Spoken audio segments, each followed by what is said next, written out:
міністр закордонних справ України Дмитро Кулеба поговорив телефоном з міністром закордонних справ Великої Британії Девідом Кемероном. Про це український посадовець повідомив у своєму твіттері. Він подякував Девіду Кемерону за активну позицію, спрямовану на досягнення результатів. І нагадав, що власне, я хочу нагадати, що 3 квітня Дмитро Кулеба він провів переговори з очільником Великої Британії, Угорщини, Нової Зеландії та Фінляндії. Це були очільники Міністерств закордонних справ. А 6 квітня президент України Володимир Зеленський вкотре наголосив на необхідності посилити українську протиповітряну оборону і назвав конкретну цифру ракетних комплексів «Петріот», яка необхідна нині Україні.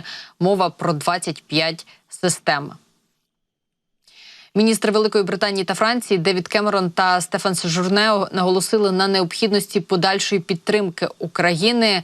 Про це посадовці заявили виданню The Telegraph. Відзначили, що ані Франція, ані Британія не здатні розв'язати всі проблеми та виклики, котрі стоять перед світом. Проте можна об'єднатися разом у їхньому подоланні. І саме тому найближчим часом міністр закордонних справ Великої Британії Девід Кемерон їде до Сполучених Штатів, аби наголосити в Конгресі на необхідності підтримки України та ухваленні відповідного законопроєкту. Нам обом абсолютно зрозуміло. Україна повинна виграти цю війну.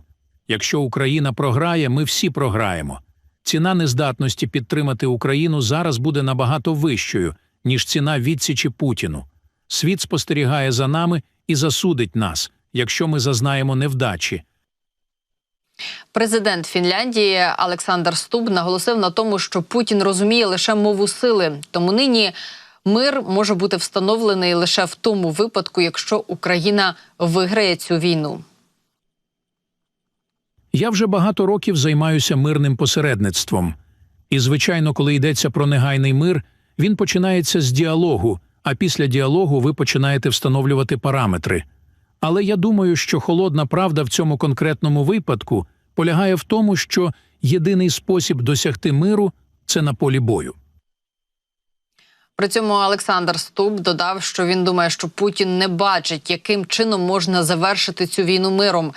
Попри це, формула миру, яку Україна, власне, збирається провести, ось цей саміт у Швейцарії, він є надзвичайно важливим. Я думаю, що з боку українців і президента Зеленського відбулися зміни в мові. І це розмови про мирний форум. Нам це потрібно. Очевидно, що швейцарці приймуть його на якомусь етапі в найближчому майбутньому. Але мир має бути двостороннім. Це не тільки шлях з одностороннім рухом. Потрібно, щоб колії перетнулися на певному етапі. Але коли для цього будуть відповідні умови, я не знаю. Ну і зі схожою риторикою раніше виступив також і канцлер ФРН Олаф Шольц. Він відзначив, що тактика ефективного стримування – це найкращий спосіб запобігти подальшій ескалації. Зокрема, якщо мова йде про можливий конфлікт Росії із країнами Альянсу. Саме тому Шольц вкотре закликав західних союзників підтримувати Україну. Війна в Україні закінчиться в той момент, коли Володимир Путін вирішить вивести свої війська. Однак він прийме це рішення лише тоді, коли зрозуміє, що не зможе виграти війну на полі бою. Тому ми інвестуємо більше у власну безпеку і оборону разом як європейці, щоб ніхто не наважився напасти на нас. Це також означає відкинути вузькі власні інтереси та побудувати сильну європейську оборонну промисловість. І от хочеться поговорити про статтю, яку розмістило видання «Таймс». В ній вказано, що в зв'язку з можливою війною НАТО із Росією країни Альянсу мають вирішити низку важливих проблем, замість того, щоб сподіватися на швидку перемогу.